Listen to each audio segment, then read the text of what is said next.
voltamos com o nosso Tome Ciência, que discute hoje as aplicações da ciência sobre os alimentos.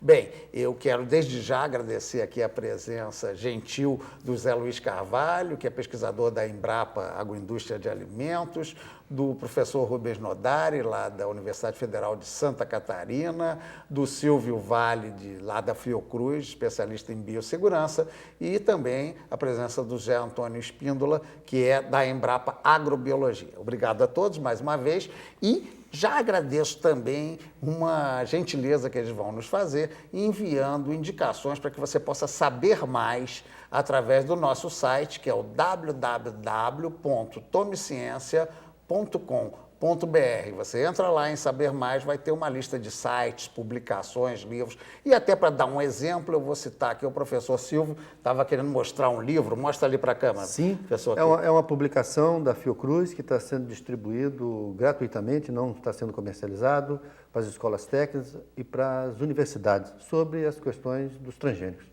Bem, quem quiser então saber mais sobre transgênico, que acalorou o nosso debate aqui anterior, é só ir lá no site www.tomeciencia.com.br. Bem, vamos retomar aqui com uma crítica que, quando eu estava lendo aqui sobre o assunto, muita gente, muitos pesquisadores reclamavam, bem, as plantas nativas brasileiras não têm verba, não se pesquisa, as pesquisas acabam se concentrando muito em cima dos produtos agrícolas.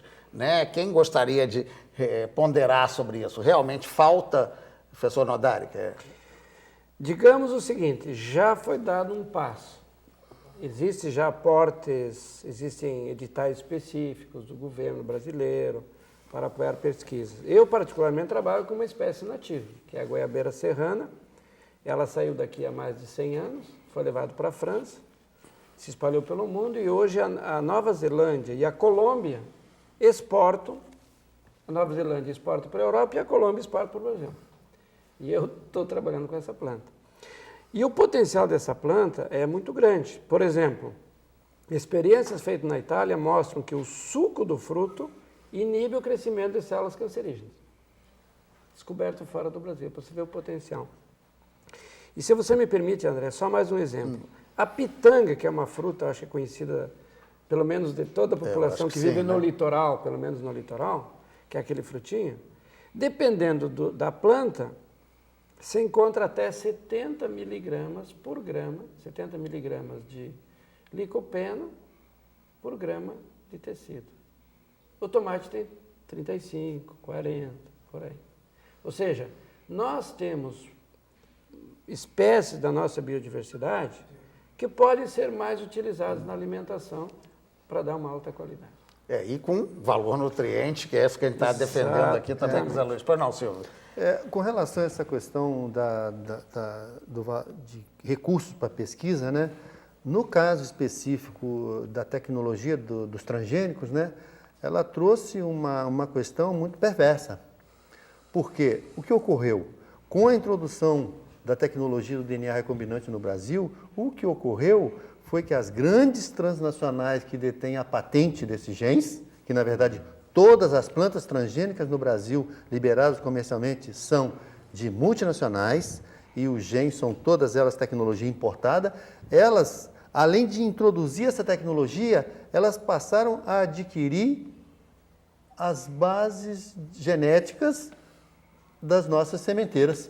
Quer dizer, nós perdemos muito a indústria de semente no Brasil, que era uma indústria pujante, foi toda ela incorporada pelas multinacionais. Só restou, basicamente, a Embrapa. As outras pequenas indústrias que produziam sementes de soja, milho, algodão, elas foram incorporadas, porque quando essas empresas compram a indústria de semente nacional, elas compram para ter uma semente que está adaptada ao nosso clima, para ela introduzir o gene dela que é patenteado. Então, isso é uma coisa que tem que ser muito bem colocado para que a comunidade científica esteja atenta a essa questão. Pois não, André.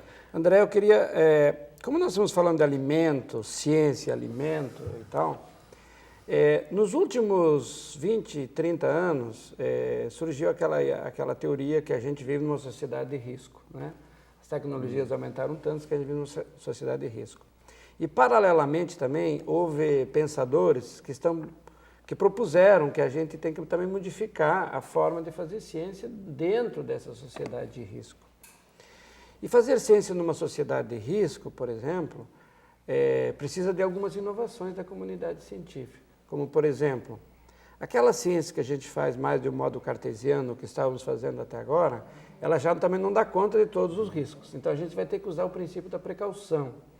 E uma ciência precaucionária diz o seguinte: nós vamos ter que lidar com as incertezas. Na verdade, tudo aquilo que a gente conhece deixa de ser risco. Mas como muitas tecnologias, como o Silvio bem falou, agora nós temos tecnologias novas, então, eu tenho muitas incertezas em relação às tecnologias novas, porque eu não sei o que vai dar. Algumas que nós estamos usando não deram problema nenhum, outras deram problemas. Então, talvez e para exemplificar, por exemplo, fazer pesquisa assim com uma espécie, com o milho, com a soja, às vezes é muito simples. Fazer pesquisa num espaço agrícola, como produzir de forma orgânica, que nem o espíndola ou agroecológica, às vezes a gente até não tem nem ferramentas muito adequadas para fazer as análises científicas necessárias.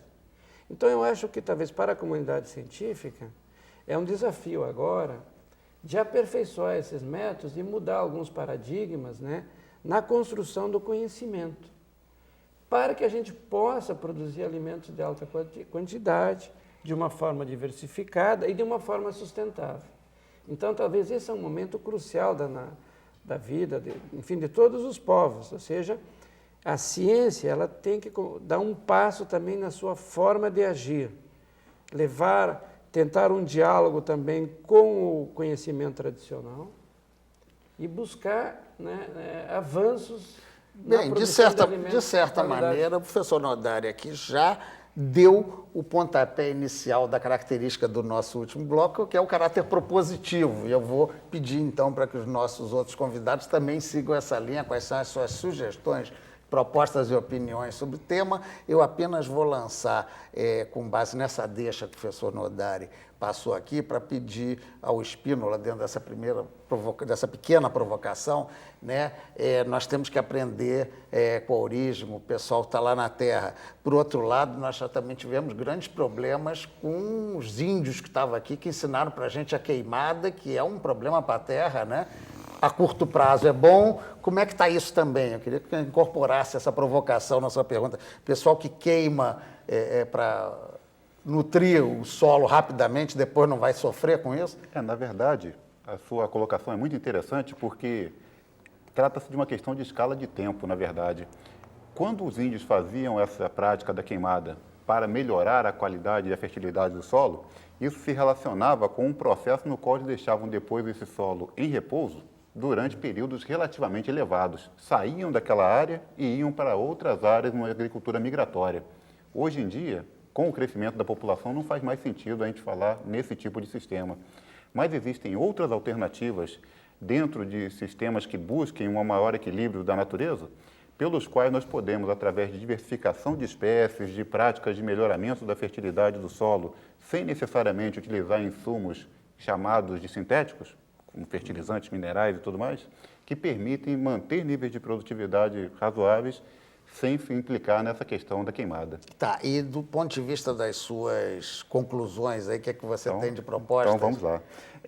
Eu acho que, na verdade, não sei qual a impressão que o espectador ficou da nossa conversa, mas eu acho que, para quem está aqui, a impressão que nos dá é que a gente tem um campo de debate muito rico e com muita coisa pela frente. Então, aproveitando uma carona com o professor Nodari, eu acredito que, dentro dessa questão de sustentabilidade, nas diferentes áreas, né, passando pela preocupação com a questão ambiental, na questão de alimentos, na questão mais da saúde humana, dos próprios sistemas de produção, é essencial que a área de pesquisa continue recebendo o apoio na forma de editais, na forma de apoio para que essa pesquisa, que nem sempre é a prioritária nas instituições de pesquisa de fomento, ela tem o seu espaço e continue a, de certa forma, contribuir não só para gerar esse conhecimento, mas também para mudar a sociedade. Bem, muito bom. Vamos ao nosso José Luiz. Bem, eu como oriundo de sistemas de gestão de qualidade, eu acho que tudo você tem capacidade de monitorar, nada é por acaso. Então, você tem, não importa que você esteja pesquisando, que seja um cultivo tradicional, uma commodity ou uma planta nativa. Você, através de utilizando ferramentas de boas práticas agrícolas, existem ferramentas para você estimar as suas incertezas que você vai ter nas práticas que você vai estar utilizando. Então, a ciência, ela tem todo o seu lado empírico e todo o seu lado exato. Então, você tem formas de você estar trabalhando um ao lado do outro. É o que a gente faz. O projeto que eu hoje estou ajudando a desenvolver, que é de biofortificação, eles são N temas, que vão desde o melhoramento, a difusão e o impacto econômico, social, nutricional, e cada um dentro da sua ferramenta para tudo formar um grande bloco. Então, nada é sozinho.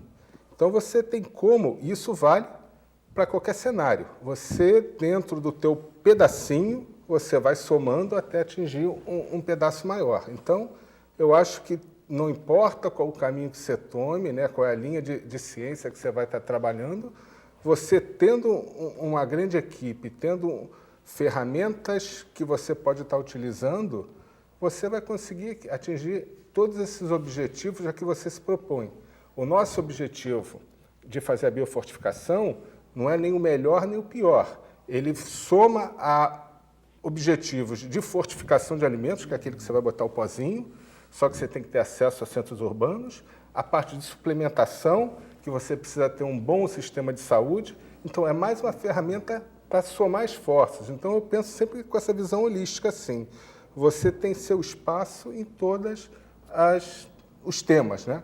Dentro da sua pequena contribuição. Vamos tentar rapidinho, o nosso tempo está sobrou você para o final, o tempo meio apertado. Mas Sim, vamos lá a para minha concluir. proposição é que os órgãos de governo que têm que implementar a fiscalização, em especial na área que eu trabalho, que é a biossegurança dos transgênicos, que ele se aproprie do conhecimento da Embrapa, da Fiocruz, do conhecimento científico no Brasil e coloque em prática uma vigilância dos transgênicos, das principais plantas transgênicas que já estão liberadas no Brasil. Essa é uma proposta, e que o consumidor faça a sua parte também, né? Eu faço aqui, que o consumidor exija a informação, exija a rotulagem, porque isso é o avanço, a sociedade avança com a participação do consumidor, e ele consulte a Fiocruz, a Embrapa, quando ele tiver dúvidas sobre essas questões de tecnologias de ponta, porque são instituições públicas, são instituições que são financiadas pelo imposto da sociedade. Então,